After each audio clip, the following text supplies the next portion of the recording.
یعنی کہ ان کا جو عیسیٰ علیہ الصلوۃ والسلام کے آنے کا عقیدہ ہے وہ اللہ اور رسول کے فرامین کے خلاف ہے، وہ قرآن کے بھی خلاف ہے اور رسول کریم صلی اللہ علیہ وسلم کے فرمان کے بھی خلاف ہے۔ اس سے تو یہی بات ثابت ہوتی ہے جو انہوں نے کی ہے۔ آگے جو یہ اپنی نام نہاد عقلی دلیل پیش کر رہے ہیں اس کو ہم سنتے ہیں اور اس پر ہم آپ سے کچھ گزارشات کرتے ہیں۔ اگر آپ ایک بستی کے نبی، ایک بستی کے رسول ہوتے تو یہ بات سمجھ میں آتی تھی کہ آپ کے بعد کسی دوسری بستی میں کسی نئے رسول کے آنے کے امکانات پیدا ہو جاتے، لیکن چونکہ اللہ تبارک و تعالیٰ نے آپ کو جمیع انسانیت کے لیے ہادی رہنما، بشیر اور نذیر بنا دیا، تو یہ بات سمجھ میں آتی ہے کہ آپ کے بعد کسی نئے نبی کے کسی بھی علاقے کے اندر آنے کے کوئی امکانات ہی باقی نہیں رہے۔ دوسری بات یہ ہے کہ اللہ تبارک و تعالیٰ نے آپ کو ایک ایسی کامل شریعت عطا فرمائی۔ چلو یہ انہوں نے پہلی اپنی طرف سے عقلی دلیل دی ہے کہ چونکہ نبی کریم صلی اللہ علیہ وآلہ وسلم جو ہیں وہ ساری دنیا کی طرف رسول اور نبی ہیں، اس لیے اب نبی اور رسول کی کوئی ضرورت باقی نہیں رہی۔ تو اس میں پتہ نہیں یہ عقلی دلیل والی کون سی بات ان کو لگ رہی ہے، اس کا عقل سے کیا تعلق ہے؟ یہ تو آپ جو ہے وہ نقلی دلیل دے رہے ہیں، کیونکہ رسول کریم صلی اللہ علیہ وسلم کو اللہ نے سب نبیوں کی طرف، سب دنیا کی طرف نبی بنایا ہے، یہ عقلی بات تو نہیں ہے، یہ تو نقلی بات ہے۔ یہ تو اس کی تو آپ دلیل قرآن سے دیں گے کہ قرآن میں یہ بات لکھی ہوئی ہے۔ تو اس لیے انہوں نے صرف اس لیے کہ ان کے پاس قرآن سے کوئی واضح دلیل موجود نہیں ہے اور قرآن پہ جب بحث کریں گے تو یہ غلط ثابت ہوں گے، تو انہوں نے ان کا نام عقلی دلیلیں رکھ لیا ہے۔ اگر یہ کہا جائے کہ رسول کریم صلی اللہ علیہ وآلہ وسلم چونکہ سب دنیا کی طرف نبی ہیں اب نبی کی ضرورت نہیں ہے، تو اس میں پہلا تو سوال یہ پیدا ہوتا ہے کہ پھر حضرت عیسیٰ علیہ الصلوۃ والسلام کو اللہ تعالیٰ نے 2000 سال سے کیوں سنبھال کے رکھا ہوا ہے؟ اور پھر اللہ تعالیٰ نے اس کے علاوہ سوال پیدا ہوتا ہے کہ مجدد کیوں بھیجے تھے؟ نبی کریم صلی اللہ علیہ وسلم نے تو فرمایا تھا کہ مجدد آئیں گے ہر صدی کے سر پر، اور وہ کیا کریں گے؟ وہ دین کی تجدید کریں گے۔ تو پھر دین کی تجدید کی ضرورت کیوں ہے؟ یہ ان کے اس سوال کا بھی جواب ہے، اس سے اگلے بھی عقلی جو انہوں نے اپنی طرف سے دلیل گھڑی ہے اس کا بھی جواب ہے۔ اب ہم قرآن کریم پہ اگر غور کرتے ہیں تو قرآن ہمیں بتاتا ہے، اور یہ سارے عام مسلمانوں کو بھی پتا ہے، کہ ایک ہی وقت میں ایک ہی قوم کی طرف ایک سے زیادہ انبیاء اللہ تعالیٰ بھیجتا رہا ہے، اور اسی طرح ساری دنیا کو پتا ہے کہ بنی اسرائیل ایک ہی قوم ہے اور اس کی طرف ہزاروں کے حساب سے اللہ تعالیٰ نے نبی بھیجے ہیں۔ جتنے مشہور نبی ہیں نبی کریم صلی اللہ علیہ وسلم سے پہلے تقریباً سبھی جو ہیں وہ بنی اسرائیل کی طرف بھیجے گئے ہیں، ایک ہی قوم کی طرف بھیجے گئے ہیں۔ تو اس لیے یہ من گھڑت اصول، پہلے بھی میں یہ بتاتا رہا ہوں کہ ان کے اصول من گھڑت ہیں، یہ اپنے پاس سے ایک اصول گھڑ لیتے ہیں اور پھر اس کو ہمارے سامنے پیش کرتے ہیں کہ دیکھیں جی یہ ہم نے ایک عظیم و شان عقلی دلیل پیدا کر لیا، حالانکہ عقل سے اس کا دور دور کا بھی کوئی واسطہ نہیں ہوتا، اور نہ ہی یہ عقل کے مطابق درست ہے اور نہ ہی یہ قرآن و سنت کے مطابق درست ہے۔ قرآن کریم میں صاف پتہ چلتا ہے کہ اللہ تعالیٰ جو ہے وہ پے در پے رسول جو ہے وہ بھیجتا رہا ہے ایک ہی قوم کی طرف، اور اس کے بعد والی جو ان کی دلیل ہے اس میں بھی یہ والی بات جو ہے وہ چونکہ فائدہ مند ہے اس لیے میں بتا دیتا ہوں کہ باوجود اس کے کہ ایک ہی نبی، جیسے حضرت موسیٰ علیہ الصلوۃ والسلام جو ہے ان کی شریعت موجود تھی اور وہ شریعت کامل تھی اور محفوظ تھی اور اسی علاقے کی طرف تھی، پھر بھی اسی علاقے کی طرف اللہ تعالیٰ نے نبی بھیجے ہیں تاکہ اس شریعت کے مطابق لوگوں کو عمل کروائیں۔ یہ قرآن کریم کی ایک آیت میں نے کھولی ہوئی ہے، سورت نمبر 33 ہے، سورت مؤمنون ہے، اور 44 نمبر اس کی 44 نمبر آیت ہے، لکھا ہوا ہے اعوذ باللہ من الشیطان الرجیم بسم اللہ الرحمن الرحیم ثم ارسلنا رسولنا تترا کلما جاء امتن رسولها كذبوا فاتبعنا بعضهم بعضا وجعلناهم احاديث فبعدا لقوم لا يؤمنون۔ اللہ تعالیٰ تو فرماتا ہے کہ ہم نے ایک قوم کی طرف پے در پے رسول بھیجے۔ پھر یہ قرآن کریم کی آیت ہے سورت نمبر 5 سورت المائدہ کی 44 نمبر آیت، اس میں اللہ تعالیٰ فرماتا ہے اعوذ باللہ من الشیطان الرجیم بسم اللہ الرحمن الرحیم انا انزلنا التوراۃ فیہا ھدی و نور، کہ جب ہم نے تورات کو اتارا تو اس میں ہدایت بھی تھی اور روشنی بھی تھی، نور بھی تھا۔ یحکم بہا النبیون الذین اسلموا للذین ہادوا، تورات اترنے کے بعد کئی نبی ہم نے بھیجے جو یہودیوں کو اس تورات کے مطابق جو ہے وہ احکام دیتے تھے یا اس کے مطابق چلنے کو کہتے تھے۔ وَرَبَّانِيُّونَ وَالْأَحْبَارُ بِمَا اسْتُحْفِظُوا مِنْ کتاب اللہ وَكَانُوا عَلَيْهِ شُهَدَاءَ، اور ان کا کام کیا تھا کہ وہ اس کے گواہ تھے۔ فَلَا تَخْشَوُا النَّاسَ، اور تو لوگوں سے نہ ڈر، وَاخْشَوْنِی، اور مجھ سے ڈر، ولا تشترو بیااتی ثمنا قلیلا، اور اللہ تعالیٰ نے ان کو کہا تھا کہ لوگوں سے نہ ڈرو اور میری آیات کو بیچ کر اس سے کے بدلے تھوڑی سی قیمت نہ حاصل کرو، ثمنا قلیلا، ومن لم یحکم بما انزل اللہ فاولئک هم الکافرون، اور جو اللہ کی کتاب کے مطابق فیصلہ نہیں کرتا وہی حقیقی کافر ہے۔ یہ ہے اللہ تعالیٰ کا قرآن۔ جو یہ مولویوں نے من گھڑت اپنا کوئی نیا ہی دین گھڑا ہوا ہے اور اپنی گھر سے ہی کوئی کھڈی پر شریعت بنائی ہوئی ہے، اس کو تو ہم مان کے مکلف ہی نہیں ہیں، اور ہم غیر احمدیوں کو بھی دعوت دیتے ہیں کہ وہ اس بات پر غور کریں کہ ان کے یہ بڑی بڑی داڑیاں اور جبے رکھ کر جو لوگ جھوٹ بولتے ہیں قرآن کے اوپر، کہ قرآن سے یہ ثابت ہوتا ہے کہ جس قوم یا جس علاقے کی طرف ایک نبی آ جائے اس کی طرف دوسرا نبی آ ہی نہیں سکتا، اور یہ ان کی عقلی دلیل ہے۔ تو یہ قرآن کیا کہتا ہے؟ یہ نیچے ترجمہ ہے، میں سادہ ترجمہ بھی پڑھ دیتا ہوں کہ ہم نے تورات نازل کی جس میں ہدایت اور روشنی تھی، سارے نبی جو مسلم تھے اسی کے مطابق ان یہودی بن جانے والوں کے معاملات کا فیصلہ کرتے تھے۔ تو نبی جو ہے وہ شریعت موجود بھی تھی، اس میں ہدایت بھی تھی، نور بھی تھا، کامل بھی تھی، اور ان لوگوں کی طرف ہی اللہ تعالیٰ نے پھر نبی بھیجے ہیں تاکہ وہ اس شریعت کے مطابق ان کو چلائیں۔ اور اسی طرح ربانی اور احبار بھی اسی پر فیصلہ کا مدار رکھتے تھے، کیونکہ انہیں اللہ کی کتاب کی حفاظت کا ذمہ دار بنایا گیا تھا اور وہ اس پر گواہ تھے۔ پس اے گروہ یہود، تم لوگوں سے نہ ڈرو بلکہ مجھ سے ڈرو، اور میری آیات کو ذرا ذرا سے معاوضے پر بیچنا چھوڑ دو۔ جو لوگ اللہ کے نازل کردہ قانون کے مطابق فیصلہ نہ کریں وہی کافر ہیں۔ تو اس سے ان کی یہ عقلی من گھڑت عقلی دلیل جو ہے وہ بالکل جھوٹی ثابت ہو گئی، کہ جس میں یہ کہتے ہیں کہ چونکہ ایک علاقے کی طرف نبی کریم صلی اللہ علیہ وسلم آ گئے ہیں تو اب اس علاقے کی طرف دوسرا نبی نہیں آ سکتا۔ اسی طرح بے شمار انبیاء کی مثال پہلے بھی دی جا چکی ہے، دوبارہ میں دے دیتا ہوں کیونکہ یہ ایک ہی جھوٹ بار بار بولتے ہیں، تو ہم وہی دلیل بار بار ان کو جواب میں دیں گے کہ حضرت ابراہیم علیہ الصلوۃ والسلام نبی تھے، ان کے دونوں بیٹے نبی تھے، حضرت اسحاق، حضرت اسماعیل علیہ الصلوۃ والسلام۔ حضرت اسحاق کے اپنے بیٹے پھر نبی تھے، حضرت یعقوب علیہ الصلوۃ والسلام۔ حضرت یعقوب کے بیٹے پھر نبی تھے، حضرت یوسف علیہ الصلوۃ والسلام۔ تو یہ 5 نبی ہیں جو اللہ تعالیٰ نے ایک ہی گھر میں پیدا کیے۔ تو ان کی دلیل تو پھر ہوا ہو گئی کہ جی ایک جگہ پر جب یا ایک لوگوں کی طرف ایک نبی آ جائے تو پھر دوسرا نبی نہیں اللہ تعالیٰ بھیجتا۔ تو پھر حضرت موسیٰ علیہ الصلوۃ والسلام کو اللہ نے بھیجا اور ساتھ ہی انہی لوگوں کی طرف حضرت ہارون علیہ الصلوۃ والسلام کو بھی نبی بنا کر بھیج دیا۔ پھر اس کے بعد حضرت عیسیٰ علیہ الصلوۃ والسلام نبی تھے، پھر ان کے مطابق خالہ زاد جو ہیں وہ بھی نبی تھے، حضرت یحییٰ علیہ الصلوۃ والسلام، اور حضرت یحییٰ کے والد حضرت زکریا علیہ الصلوۃ والسلام بھی نبی تھے۔ تو یہ بالکل من گڑت اور جھوٹا اصول ہے جی، ایک طرف جب ایک نبی آ جائے تو دوسرا کوئی نبی نہیں آ سکتا۔ ہم قرآن کریم کی ایک اور آیت دیکھتے ہیں پھر ہم آگے چلتے ہیں۔ اللہ تعالیٰ سورۃ آل عمران سورۃ نمبر 3 آیت نمبر 179 میں فرماتا ہے، اعوذ باللہ من الشیطان الرجیم، بسم اللہ الرحمن الرحیم، ما کان اللہ لیذر المؤمنین علی ما انتم علیہ حتی یمیز الخبیث من الطیب۔ اللہ تعالیٰ فرماتا ہے کہ میں مومنوں کو کبھی بھی اس حالت میں نہیں چھوڑتا کہ میں ناپاک کو پاک سے الگ کر کے نہ دکھا دوں۔ وَمَا كَانَ اللَّهُ لِيُطْلِعَكُمْ عَلَى الْغَيْبِ، جب یہ حالت ہو جائے گی کہ تمیز طیب میں اور خبیث میں یعنی پاک اور ناپاک میں تمیز کرنا مشکل ہو جائے گی، تو اللہ تعالیٰ اور کسی طریقے سے نہیں یہ اس تمیز کو ختم کرتا۔ اللہ تعالیٰ خود بتاتا ہے کہ وہ کیا کرتا ہے، وَمَا كَانَ اللَّهُ لِيُطْلِعَكُمْ عَلَى الْغَيْبِ وَلَٰكِنَّ اللَّهَ يَجْتَبِي مِن رُّسُلِهِ مَن يَشَاءُ۔ پھر اللہ تعالیٰ رسولوں کو بھیجتا ہے۔ آج آپ دیکھ لیں کہ بنیادی 72 فرقے 73 فرقے بن چکے ہیں، اور ان 73 کے آگے اگر شاخیں گنتے جائیں تو 1073 فرقے ہوں گے۔ تو ان میں سے جب یہ اب پاک اور ناپاک اکٹھے مل گئے تو کیسے پتا چلے گا کہ کون سا پاک ہے اور کون سا ناپاک ہے؟ تو اللہ تعالیٰ طریقہ بتاتا ہے کہ اللہ تعالیٰ پھر اپنے ایک رسول بھیجتا ہے اور اس کو غیب کے ذریعے بتاتا ہے کہ پاک کیا ہے اور ناپاک کیا ہے۔ فآمنوا باللہ ورسولہ، تو جب بھی اللہ رسول بھیجے گا تو تم اس پر ایمان لانا، وان تؤمنوا، اور اگر تم ایمان لائے، وتتقوا، اور تم نے تقوی اختیار کیا، فلکم اجر عظیم، تو اللہ تعالیٰ تمہیں بہت بہترین اس کا بدلہ دے گا۔ اس سے بھی صاف پتہ چلتا ہے کہ اللہ تعالیٰ نے جب بھی اختلافات ہوتے ہیں اور پاک اور ناپاک کی تمیز ختم ہو جاتی ہے، مشکل ہو جاتا ہے پہچاننا کہ صحیح کون ہے اور غلط کون ہے، تو اس صورت میں پھر اللہ تعالیٰ نبی بھیجتا ہے، اپنا رسول بھیجتا ہے جو آ کر پاک اور ناپاک کی تمیز انسانوں کو بتاتا ہے۔ ہر انسان کو اللہ تعالیٰ غیب کی خبر نہیں دیتا۔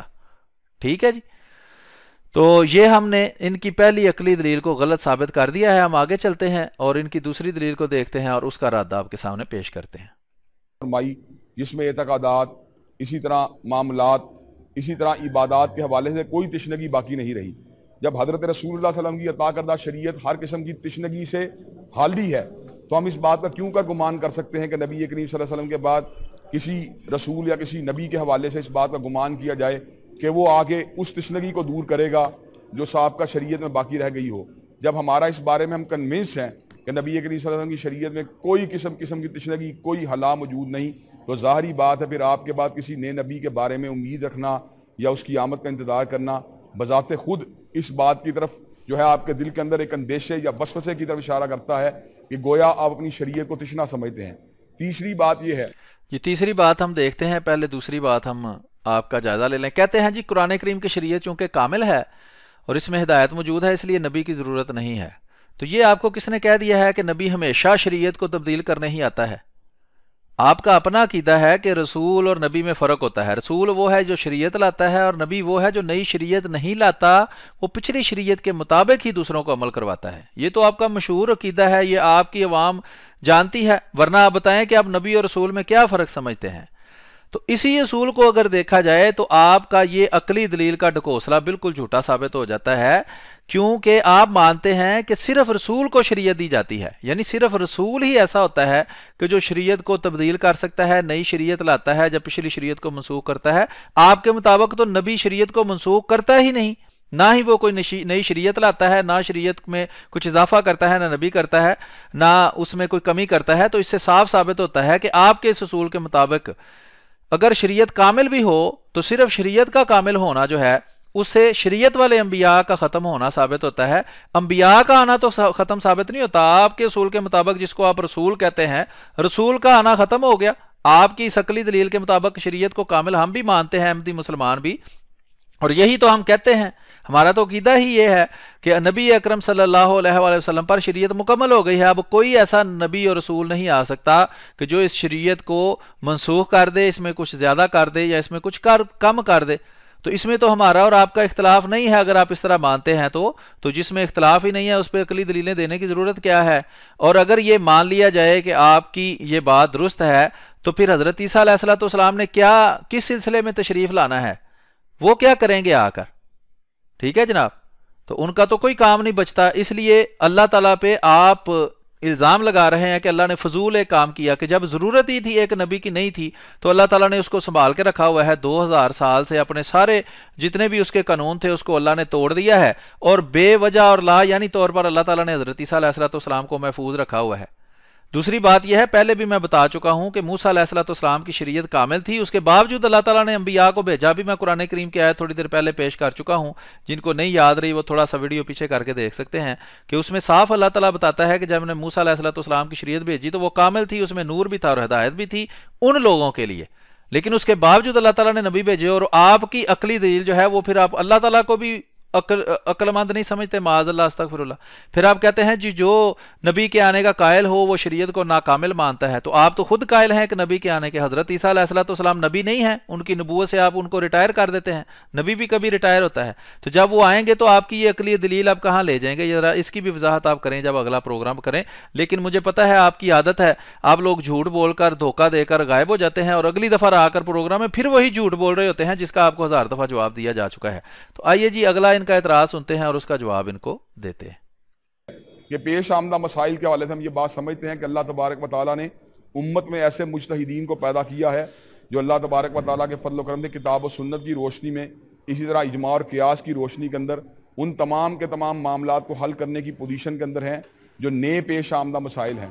تو کتاب و سنت کی عطا کردہ بصیرت کو لے کر اگر اہل علم جو ہیں وہ لوگوں کے مسائل کو اجتہادی طور پہ حل کر سکتے ہیں تو ہم اس بات کی کیوں توقع کریں یا اس بات کی کیوں ضرورت محسوس کریں کہ نبی کریم صلی اللہ علیہ وسلم کی آمد کے بعد اور آپ کی بعثت کے بعد کوئی نیا نبی ہو سکتا ہے؟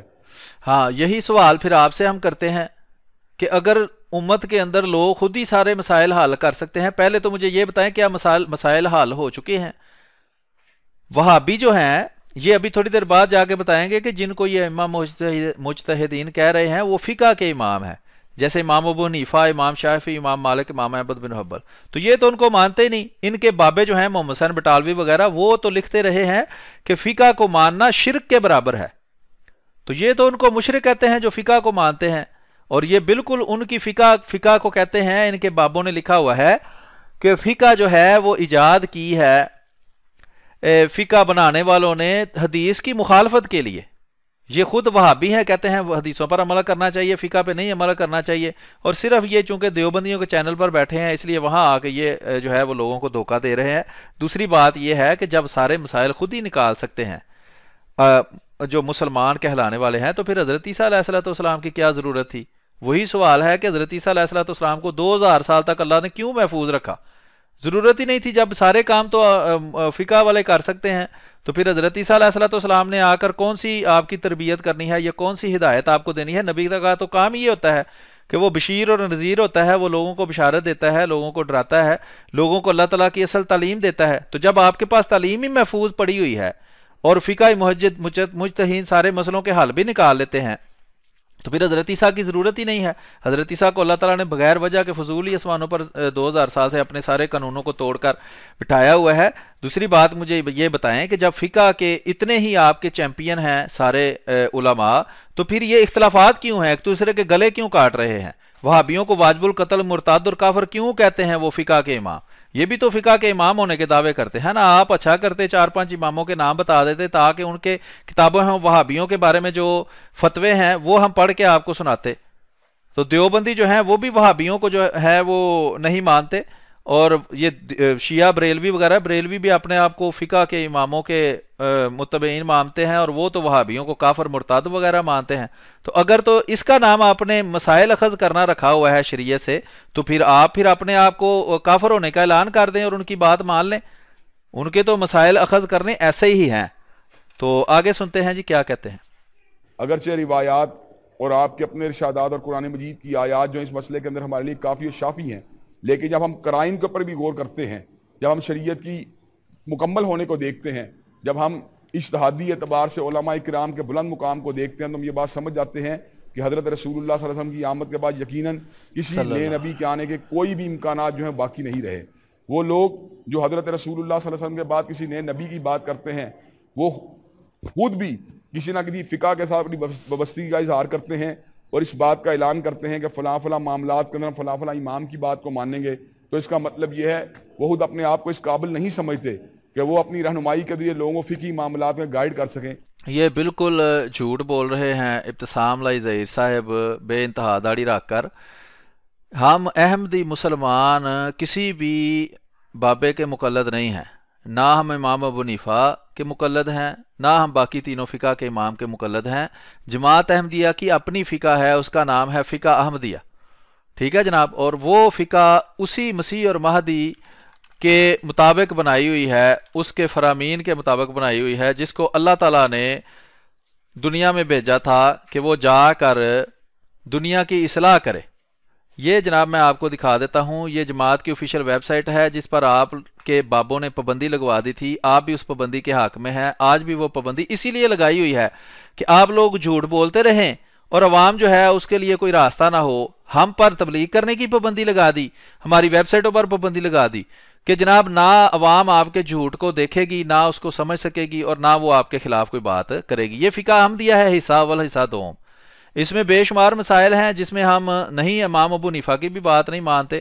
ہم فقہ احمدیہ جو ہے وہ حضرت مسیح موعود علیہ الصلوۃ والسلام کے بیان کردہ اصولوں کے مطابق جس بات کو ہم قرآن اور سنت کی روشنی میں درست سمجھتے ہیں اس کو ہم درست مانتے ہیں، اور اسی لیے اللہ تعالیٰ نے حضرت مسیح مہدی مسیح موعود علیہ الصلوۃ والسلام کو دنیا میں بھیجا تھا کہ وہ دین اسلام کی اصل تشریح دنیا کے سامنے پیش کریں تاکہ یہ جو مسائل ہیں ان کا اصل حل پیش کیا جا سکے۔ تو یہ اس سے ثابت ہوا کہ آپ بالکل جھوٹ بول رہے ہیں، آپ کو علم ہی نہیں، بس آپ نے سنی سنائی باتوں پر اپنا مدار رکھا ہوا ہے اور آپ اس طرح کی باتیں کر رہے ہیں۔ تو یہ آپ کے عقلی دلائل ہیں جو بالکل جہالت پر، اور قرآن سے بھی جہالت، دین سے بھی جہالت، رسول کریم صلی اللہ علیہ وسلم کے فرمان سے بھی اور عام معلومات سے بھی جہالت پر مبنی ہے۔ اور ہم نے اس بات کو ہمیشہ دیکھا ہے کہ اللہ تبارک و تعالیٰ کے فضل و کرم سے جو فقہا ہیں انہوں نے جس انداز میں فقہی مسائل کو حل کیا، جس انداز میں اجتہادی معاملات کو طے کیا، جس انداز کا اجتہاد، جی یہ انداز جو ہیں وہ آپ اپناتے نہیں نا، آپ صرف یہ زبانی کلامی ہی خرچ کر رہے ہیں منافقوں کی طرح، اوپر سے کچھ اور اندر سے کچھ اور۔ فقہا نے تو کہا ہے کہ رفع یدین نہ کرو، آپ کہتے ہیں رفع یدین کرو۔ فقہا کہتے ہیں آمین جو ہے وہ آہستہ کہو، آپ کہتے ہیں نہیں ہم اونچی کریں گے۔ وہ کہتے ہیں پیچھے فاتحہ پڑھنا ضروری نہیں، آپ کہتے ہیں پڑھنا ضروری ہے۔ تو یہ اختلافات ہزاروں کے حساب سے حلال حرام تک کے اختلافات موجود ہیں. تو آپ بتائیں نا کہ اگر فقہا سے مسائل حل ہوتے ہیں تو پھر کس چیز کو آپ اپناتے ہیں؟ آپ وہابی پھر کون سے فقہ پہ عمل کرتے ہیں؟ آپ بتا دیں. آپ تو کسی فقہ کو بھی نہیں مانتے. اس سے ثابت ہوتا ہے کہ آپ سب فقہ والوں کو جھوٹا اور من گڑت مانتے ہیں اور قرآن کا دشمن مانتے ہیں. تو فقہ پہ عمل کرتے کرتے لوگ حدیثوں کو بھی چھوڑ گئے ہیں. وہ کہتے ہیں حدیثیں کو بھی کوئی حیثیت نہیں ہے. تو مجھے بتائیں نا پھر کون سی وہ عقل مند فقہا ہے؟ جو کچھ 4 5 کا آپ نام لیتے تو پتہ چل جاتا نا. چونکہ آپ نے جھوٹ بولنا تھا بغیر جو پنجابی میں کہتے ہیں گٹے جوڑے، تو اس لیے آپ جو مرضی منہ میں آتا ہے کہتے جا رہے ہیں. تو مجھے بتائیں نا کون سے فقہ والے آپ علماء پہ کی باتوں پہ عمل کرتے ہیں؟ اجتہادی معاملات میں امت کی رہنمائی کا فریضہ انجام دیا، اور جس انداز کے اندر اجتہادی آراء کو ایک دوسرے کی قبول کیا، اس کے بعد کسی نئے نبی کے آنے کے کوئی امکانات یا اس کی کوئی ضرورت باقی نہیں رہی. اسی طرح ہم یہ بات بھی دیکھتے ہیں کہ سابقہ شریعتوں کے بعد امتداد زمانہ کی وجہ سے کچھ ایسے حالات جو رونما ہو گئے جن کو طے کرنے کے لیے ان شریعت کی تعلیمات جو تھی وہ کافی و شافی نہیں تھی. لیکن حضرت رسول اللہ صلی اللہ علیہ وسلم کو اللہ تعالیٰ نے ایک ایسی دائمی شریعت عطا فرمائی ہے. جی شریعت بالکل دائمی ہے، لیکن خود رسول کریم صلی اللہ علیہ وآلہ وسلم نے فرمایا تھا کہ میری امت 73 فرقوں میں بانٹ جائے گی، ان میں سے 72 جہنمی ہوں گے اور ایک جنتی ہوگا. تو صاف پتہ چلتا ہے کہ وہ اس اصل تعلیم کو بھلا دیں گے. اور آپ جیسے جو مولوی ہیں جو جھوٹ بولتے ہیں قرآن پر بھی اور لوگوں کی تعلیمات پر بھی، بالکل جھوٹے آپ افسانے سناتے ہیں. تو آپ نے ٹھیکہ لیا ہوا ہے دنیا کی رہنمائی کا. تو آپ بتا دینا کہ اس شریعت کے ہوتے ہوئے وہابیوں کو بریلوی کافر مانتے ہیں اور اسی شریعت کے مطابق مانتے ہیں. ان کا دعویٰ ہے کہ قرآن و سنت کے مطابق وہابی کافر مرتاد زندیق واجب القتل ہیں، ان کے ماں باپ کا نکاح ممکن نہیں، اور وغیرہ وغیرہ جو بھی وہ کہانیاں سناتے ہیں ان کو فتوے سمجھتے ہیں اور اسی شریعت کے مطابق کرتے ہیں. تو آپ کہتے ہیں نہیں جی وہ شریعت موجود ہے اس لیے ہر فیصلہ ہو سکتا ہے. تو فیصلہ کر کے تو دکھائیں نا. آپ کے جو 72 فرقے ہیں، ان 72 فرقوں میں سے وہ جنتی فرقہ ہے موجود، تو آپ اس کا نام لے دیں. آپ کہہ دیں کہ ہاں ہم وہابی جو اپنے آپ کو اہل حدیث بھی کہتے ہیں ہم وہ جنتی فرقہ ہے، تو پتہ چل جائے گا. وہ بھی آپ کر نہیں سکتے تو، اور دعویٰ آپ کرتے ہیں جی یہ شریعت کے موجود ہوتے ہوئے کوئی اختلاف جو ہے وہ قائم نہیں رہ سکتا. تو اب ان سب کا فیصلہ ظاہری بات ہے کہ رسول کریم صلی اللہ علیہ وآلہ وسلم کی پیش گوئی کے مطابق اسی مسیح اور مہدی نے کرنا تھا جس کے بارے میں آپ رسول اللہ صلی اللہ علیہ وسلم نے فرمایا ہے کہ ایمان ثریا ستارے پر بھی گیا ہوگا تو وہ واپس لائے گا. جو ہر دور کے اندر بالکل تر و تازہ ہے، اور اس کی تر و تازگی کو دیکھ کر ہم اس بات کو محسوس کرتے ہیں کہ نبی کریم صلی اللہ علیہ وسلم کے بعد کسی نئے نبی کے آنے کے کوئی بھی امکانات باقی نہیں رہے. اسی طرح ہم یہ بات بھی سمجھتے ہیں جو نبی ہوتا ہے اللہ تبارک و تعالیٰ کے حکم سے اس میں حکمت پائی جاتی ہے، دانائی پائی جاتی ہے، وزڈم پائی جاتی ہے، بصیرت پائی جاتی ہے، مردانگی پائی جاتی ہے. وہ شاعری سے دور ہوتا ہے، وہ لغو. نبی شاعری سے دور ہوتا ہے، یہ قرآن کی کون سی آیت میں لکھا ہوا ہے؟ اپنے پاس سے ہی من گڑت اصول بنا بنا کے پچھلے انبیاء کے منکرین کی طرح آپ پیش کرتے ہیں. اگر کہیں لکھا ہوا ہے تو دکھا دیں کہ نبی شاعر نہیں ہوتا. نبی اکرم صلی اللہ علیہ وسلم کا شعر خود لکھا ہوا ہے احادیث کی کتابوں میں کہ انن نبی لا کذب انا ابن عبد المطلب. یہ کس کا شعر ہے؟ آپ بتائیں کون سے شاعر کا شعر ہے؟ خود نبی کریم صلی اللہ علیہ وسلم نے یہ پڑھا تھا. تو اب ان کی نبوت سے بھی کر دیں انکار. اور لحف سے دور ہوتا ہے. لیکن ہم جب مرزا قادیانی کی شخصیت کے اوپر غور کرتے ہیں تو اس کے یہاں پر شاعری والی باتیں بھی نظر آتی ہیں، لغویات والی باتیں بھی نظر آتی ہیں، لہو و لعب والی باتیں بھی نظر آتی ہیں، فضولیات والی باتیں بھی نظر آتی ہیں، بد کلامی والی باتیں بھی نظر آتی ہیں، حتیٰ کہ گالی گلوچ و سب و شتم والی باتیں بھی نظر آتی ہیں. بالکل جھوٹ بول رہا ہے. ان میں سے کوئی بھی بات ان میں موجود نہیں تھی. اور اس میں ایک پہلو یہ بھی یاد رکھنے والا ہے کہ یہ سارے الزامات جو غیر مسلم ہیں وہ محمد صلی اللہ علیہ وسلم پر لگاتے ہیں کہ رسول کریم صلی اللہ علیہ وسلم کے بارے میں جو یہ شیطانی آیات معاذ اللہ رنگیلا رسول وغیرہ کی کتابیں امہات المومنین وغیرہ کی کتابیں لکھی گئی ہیں ان میں اسی طرح کے الزامات رسول کریم صلی اللہ علیہ وسلم کے منکرین آپ رسول کریم صلی اللہ علیہ وسلم پر لگاتے ہیں. اور اسی طرح یہ منہ اٹھا کر حضرت مسیح موعود علیہ السلام پر بھی الزامات لگاتے ہیں. تو قرآن کریم کے اندر جو سخت الفاظ استعمال ہوئے ہیں، یہودیوں کے جو علماء ہے ان کو گدھا کہا گیا ہے. یہودیوں کے ایک ولی اللہ تھا بہت بڑا، اس کو کتے سے مثال دی گئی ہے. پھر اللہ تعالیٰ فرماتا ہے کہ جو کافر ہیں وہ بدترین مخلوق ہیں، یعنی سوروں کتوں سے بھی بدتر ہیں، بدترین مخلوق ہیں، شر البریہ ہیں. اور پھر قرآن کریم میں اور بہت سے قرآن کریم میں لکھا ہے مشرک جو ہیں وہ پلید ہیں، کافر پلید ہیں، ان کو جو حرم ہے یا پاک جگہ ہیں وہاں نہ آنے دو. تو مجھے بتائیں کہ یہ اگر کسی بندے سے پوچھا جائے گا تو وہ آپ کی طرح جو غیر مسلم وہ کہہ دے گا یہ بھی گالیاں ہیں. تو یہ ایک بہانے ہوتے ہیں، کسی سچے نبی کو ماننا نہ ہو جس نے، اس کے بہانے ہیں. جو حضرت مسیح موعود علیہ السلام کی کتابوں کا مطالعہ کرتے ہیں اور جنہوں نے واقعی مطالعہ کیا ہوا ہے اور حضرت مسیح علیہ السلام کی زندگی میں بھی وہ رسول حضرت مسیح علیہ السلام کے پاک باز، پاک گو، صاف گو ہونے کی گواہیاں دیتے رہے ہیں. ٹھیک ہے جناب. تو یہ ایک ویڈیو ہے، یہ دیکھیں نیچے لکھا ہوا ہے tanzeem.org. یہ ویسے میں نے اپلوڈ کی ہے کچھ دن پہلے، لیکن یہ اسی tanzeem.org کی ویب تنظیم والوں نے چلائی ہوئی ہے. ڈاکٹر اسرار صاحب یہ دائیں طرف بیٹھے ہیں، اور یہ ویڈیو جن کے چینل پر چل رہی ہے، اور یہ دیکھیں tanzeem.org اس کے نیچے بھی لکھا ہوا ہے. تو وہ میں چاہتا ہوں کہ تھوڑی سی ویڈیو آپ کو سنائی جائے، تاکہ یہ اور اس کے علاوہ دوسرے جو سپیکر حضرت مسیح موعود علیہ السلام کی ذات کے بارے میں بات زبانی کر رہے تھے، اور جیسے رنگیلا رسول، امہات المومنین وغیرہ کتابیں لکھنے والے گستاخوں نے رسول کریم صلی اللہ علیہ وسلم پر گندے اور گھٹیا الزام لگائے تھے، اسی طرح یہ گندے اور گھٹیا لوگ حضرت مسیح علیہ السلام کے بارے میں جو بات کرتے ہیں. دیکھتے ہیں ڈاکٹر اسرار، اور یہ ڈاکٹر اقبال کا بیٹا بیٹھا ہوا ہے، جاوید اقبال، اور ڈاکٹر شاہد مسعود وغیرہ بیٹھے ہیں. تو یہ کیا کہتے ہیں اس کے بارے میں. تو ابھی ہم سنتے ہیں حضرت مسیح موعود علیہ السلام کے بارے میں، اس کے زمانہ میں موجود لوگوں نے کیا کہا تھا، یا اس کے قریب لوگوں نے کیا کہا تھا، اور آج کل یہ لوگوں کو کیا سنا رہے ہیں. ٹائم ہے اس وقت، وہ اگر چند اور مسلمان ملکوں میں ہو جائے تو ساری دنیا اسلام لے آئے گی.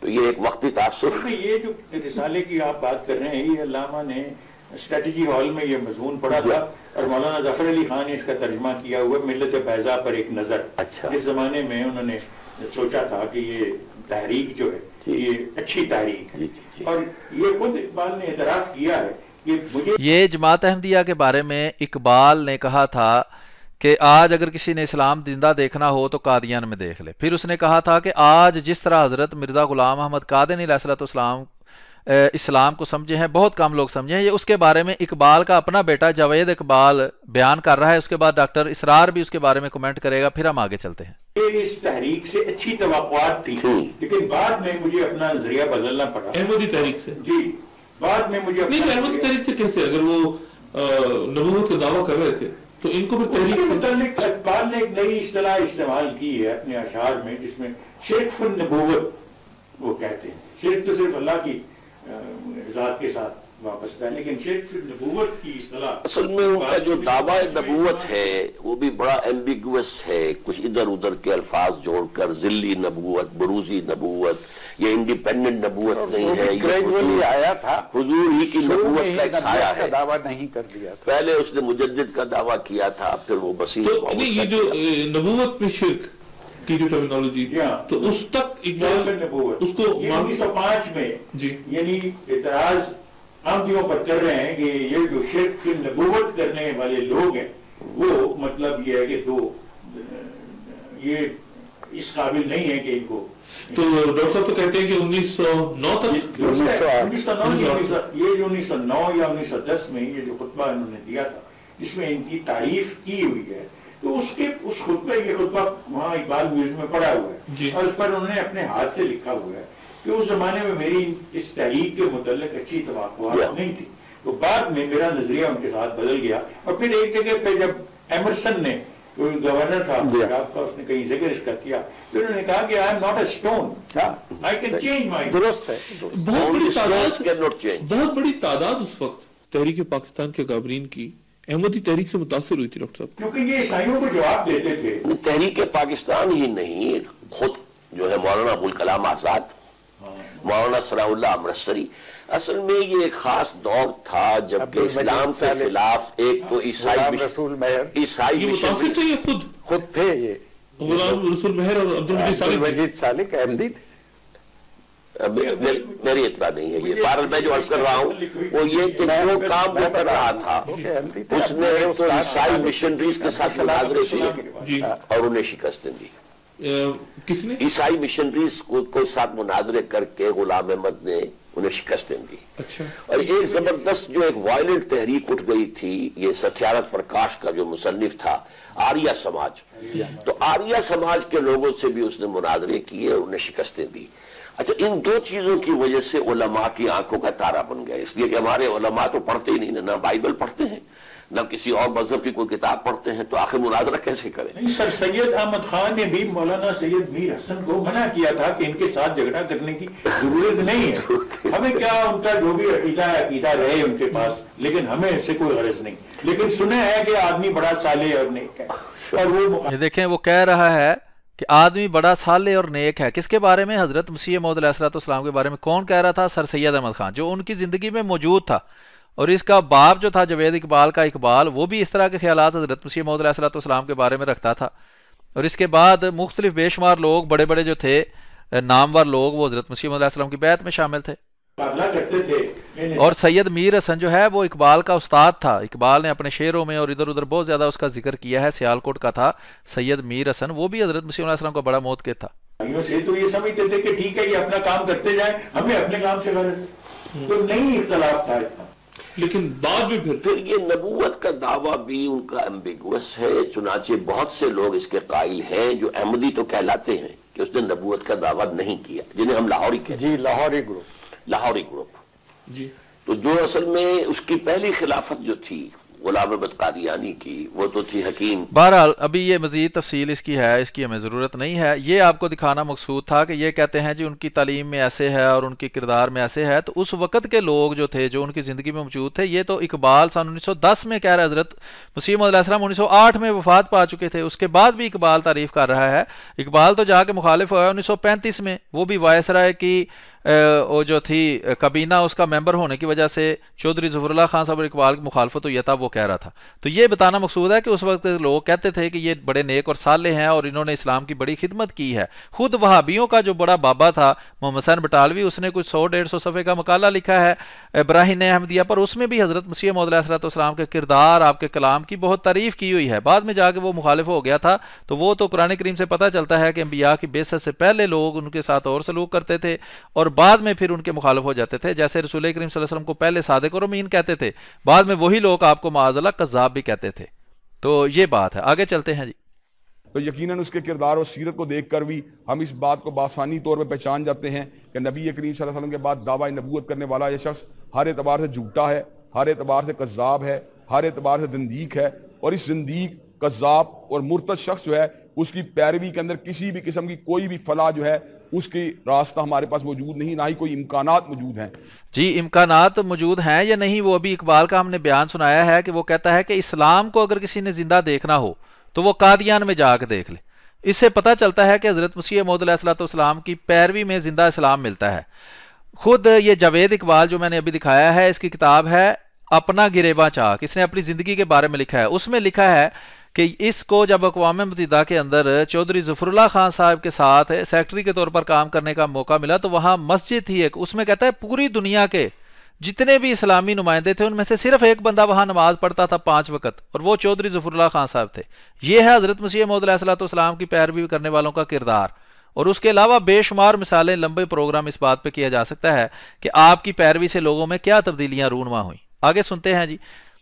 نبی کریم صلی اللہ علیہ وسلم کو اللہ تبارک و تعالیٰ نے ویسے بھی شریعت بیضا دی تھی جو راتوں کو بھی اس انداز میں منور کرنے والی تھی جس انداز میں دن منور ہوتے ہیں. آپ نے دین کے تمام معاملات کے اندر ہر قسم کی پیچیدگی کو دور فرما دیا اور آپ نے دین کو جس انداز میں کنوے کر دیا، اس کا آج ہم یہ بھی نتیجہ دیکھ سکتے ہیں. جہاں پہ کتاب و سنت ہمارے پاس محفوظ حالت کے اندر موجود ہے، وہیں پر اللہ تبارک و تعالیٰ نے زبان عربی کا وہ تازگی عطا فرما دی ہے کہ قیامت کی دیواروں تک کے لیے زبان عربی تر و تازہ ہو چکی ہے. زبان عربی، اچھا زبان عربی بھی محفوظ ہے، قرآن بھی محفوظ ہے، ٹھیک ہے، حدیث بھی محفوظ اگر مان لیں. اس کے باوجود اتنا زیادہ اختلاف ہے کہ ایک دوسرے کو کافر، پکا کافر اور نکاح حرام اور سارا کچھ کے فتوے یہ لگاتے ہیں. اور بنیاد وہی قرآن و حدیث ہوتی ہے، وہی عربی ہوتی ہے. اسی عربی سے ایک فرقہ کہتا ہے کہ رسول کریم صلی اللہ علیہ وسلم نور ہیں، اگر ان کو بشر کہیں تو وہ واجب القتل ہے اور گستاخ رسول ہے. دوسرا فرقہ کہتا ہے نہیں، وہ تو انسان تھے، قرآن میں لکھا ہے کہ وہ بشر ہیں. عربی تو محفوظ ہے لیکن لوگوں کے عقائد تو محفوظ نہیں نا. آپ وہابی ہیں، دیوبندی، شیعہ، بریلوی، شیعوں کے عقائد آپ دیکھ لیں، وہ صحابہ کو گالیاں دیتے ہیں. وہ کہتے ہیں رسول کریم صلی اللہ علیہ وسلم کی وفات کے بعد 3 بندوں کے علاوہ ساری دنیا مرتد ہو گئی تھی.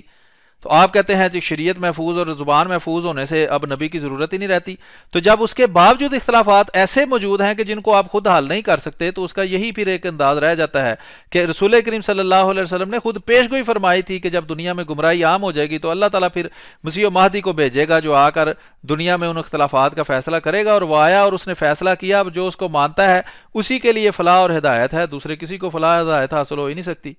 عربی کا دوام و تسلسل، اسی طرح ہمارے لٹریچر کا محفوظ و مامون ہونا، قرآن مجید کا تغیر و تبدل سے پاک ہونا، اور احادیث طیبہ کا ہمارے پاس بالکل محفوظ حالت میں موجود ہونا اس بات کے اوپر دلالت کرتا ہے. یہ تمام کی تمام چیزوں کو اس لیے محفوظ رکھا گیا کہ ان کے اندر بنی نوع انسان کی ہدایت کے تمام سامان، تمام لوازمات قیامت کی دیواروں تک موجود تھے، وگرنہ ان کے اندر کوئی نہ کوئی تغیر، کوئی نہ کوئی تبدل جو تھا رونما ہو جاتا. جب اللہ تبارک و تعالیٰ نے قرآن مجید کو تبدل سے پاک رکھا، حدیث پاک کو محفوظ و مامون رکھا. جی یہ آپ کے دعوے ہیں نا، دعوے ہی دعوے کرنے سے کوئی عقلی دلائل تو نہیں اس کو مان لیتا کہ ہم دعوے کر رہے ہیں، جو بھی میں منہ سے دعوے نکالتا جاؤں گا وہ عقلی دلائل بن جائیں گے.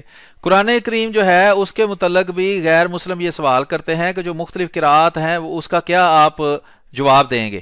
ٹھیک ہے، اگر قرآن جو ہے اس کو ہم یہ مان لیں کہ وہ محفوظ ہے، جیسا کہ وہ محفوظ ہے، لیکن مخالف تو اس پر بھی سوال کرتا ہے. بات تو یہ ہے کہ مخالف تو آپ کے ان دعووں کو اس طرح نہیں مانے گا کہ میں نے دعویٰ کر دیا تو میں مان لوں گا. حدیث جو ہے اس کو تو خود مسلمان کہلانے والے جن کو آپ بھی مسلمان مانتے ہیں وہ حدیثوں کا سفید سے انکار کر دیتے ہیں. وہ کہتے ہیں حدیثوں کو ہم نہیں مانتے، ان کو اہل قرآن کہتے ہیں. جس طرح یہ غامدی صاحب ہیں یا اس طرح کے یہ پرویزی ہیں، غامدی ہیں، چکڑالوی ہیں. خود محمد حسین بٹالوی کا چکڑالویوں سے مناظرے ہوتے رہے ہیں جس پر حضرت مسیح موعود علیہ السلام نے ریویو بھی لکھا ہے کہ وہ حدیثوں کو بالکل نہیں مانتے. وہ کہتے ہیں ساری گپیں ہیں اور یہ کوئی دین میں حجت نہیں ہے. تو اب آپ بتائیں کہ آپ کے خالی دعووں کو مان لیں یا ہم حقائق کو دیکھیں. پھر اس کے بعد میں نے جیسا کہ عرض کیا ہے کہ ان کے محفوظ ہونے کے باوجود یہ 72 فرقے موجود ہیں. آپ بتائیں ان میں سے جنتی کون سا ہے، جہنمی کون سا ہے؟ تو جب اتنے اختلافات موجود تھے تو لازمی ہے پھر اللہ تعالیٰ کسی کو اپنی طرف سے بھیجے اور اس کو خدا تعالیٰ ہدایت دے کہ اس میں سے صحیح اور غلط کی وہ پہچان بتا دے، اور پھر جو اس کی پیروی کرے گا وہی حقیقت میں وہ 73واں فرقہ ہوگا جس کو اللہ تعالیٰ نے حضرت محمد صلی اللہ علیہ وسلم نے جنتی فرقہ قرار دیا ہے. اور جو پھر اس خدا تعالیٰ کی طرف سے آئی ہوئی ہدایت کا انکار کرے گا وہی جہنمی ہوگا. اور زبان عربی کی پوری طرح حفاظت فرمائی ہے. تو یہی بات جو ہے ہوش مند بندے کی عقل کو جو ہے ہلانے کے لیے اور اس کی آنکھوں کو کھولنے کے لیے کافی ہے.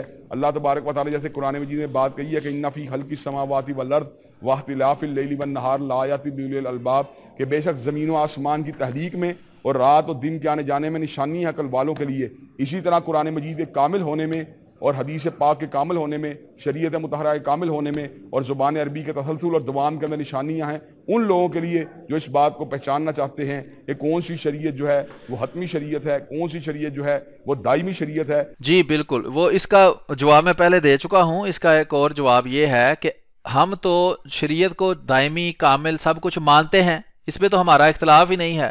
سوال یہ ہے کہ کیا شریعت کے کامل ہونے کے باوجود نبی آ سکتا ہے کہ نہیں آ سکتا. وہ قرآن کریم کے اندر سے میں نے آپ کو دلیل دے دی ہے کہ شریعت کامل بھی ہو، شریعت محفوظ بھی ہو، اس کے باوجود نبی آ سکتا ہے جو لوگوں کو اس شریعت کی اصل مفہوم اور مراد بتائے اور اس شریعت پر عمل کرنے کی طرف لوگوں کو بلائے.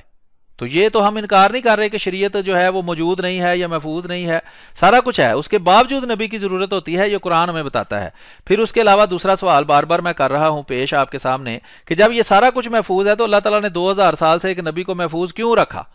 کیوں اللہ تعالیٰ نے آپ کے ساتھ آپ کی دعوے کے مطابق یہ وعدہ کیا کہ میں ایک نبی کو بھیجوں گا؟ کیا فضول اللہ تعالیٰ کام کرتا ہے؟ کیا لا یعنی اللہ تعالیٰ نے ان کو محفوظ رکھا ہوا ہے؟ اگر نبی کی ضرورت ہی نہیں تھی تو اللہ تعالیٰ کوئی اور چیز محفوظ کر لیتا. اپنے سارے قانون توڑ کر اس نے ایک نبی کو محفوظ رکھا اور آپ یہاں نیچے بیٹھ کے اعلان کر رہے ہیں کہ یا اللہ یہ آپ نے کہا کام کیا ہے، نبی کی تو ضرورت ہی نہیں ہے. اور کون سی شریعت آفاقی اور عالمگیر شریعت ہے؟ یقیناً حضرت رسول اللہ صلی اللہ علیہ وسلم کی شریعت جو ہے عقل والوں کے لیے بھی اس کے اندر جو ہے پہچاننے کے تمام امکانات موجود ہیں کہ یقیناً حضور علیہ السلام کی آمد کے بعد اور آپ کے دنیا تشریف لے جانے کے بعد کسی نے نبی کے آنے کے کوئی بھی امکانات موجود نہیں ہیں. اللہ تبارک و تعالی ہم سب کو ختم نبوت کے اوپر پختہ یقین رکھنے کی توفیق دے. وآخر دعوانا الحمدللہ رب العالمین. جی یہ جناب اور یہ مقبول جان صاحب جو ہیں جو اپنی طرف سے دانشور بڑے بنے پھرتے ہیں، تو ان کے بارے میں ہم اگلے پروگرام میں دیکھیں گے. آج کا پروگرام ہم یہی ختم کرتے ہیں. یہ صرف ابتسام علی ظہیر وہابی صاحب جو ہیں ان کے بارے میں ہی یہ پروگرام ہم رکھتے ہیں، اور اگلے پروگرام میں ہم آپ کو اور یہ مقبول جان صاحب کی جو بے عقلی کی باتیں ہیں ان کے بارے میں تحقیق پیش کریں گے. تو امید ہے آج کے پروگرام سے آپ نے کچھ سیکھا ہوگا. ہم ان سے یہی سوال کرتے ہیں اور آپ کو میں یقین دلاتا ہوں کہ یہ کبھی ہمارا جواب نہیں دیں گے. ان کو پتہ ہے ہمارا مقصد پورا ہو جاتا ہے جب ہم عوام کے سامنے اپنا مقدمہ رکھتے ہیں، ہم اپنی تحقیق عوام کے سامنے رکھ دیتے ہیں. عوام کو ہم قرآن سے دلیل پیش کرتے ہیں، عقلی دلیلیں پیش کرتے ہیں، رسول کریم صلی اللہ علیہ وسلم کا فرمان پیش کرتے ہیں اور ان کے اپنے عقائد پیش کرتے ہیں، جو ان کے مسلمات ہیں وہ پیش کرتے ہیں، اور ہم ان کو دعوت دیتے ہیں کہ وہ غور کریں کس کی بات درست ہے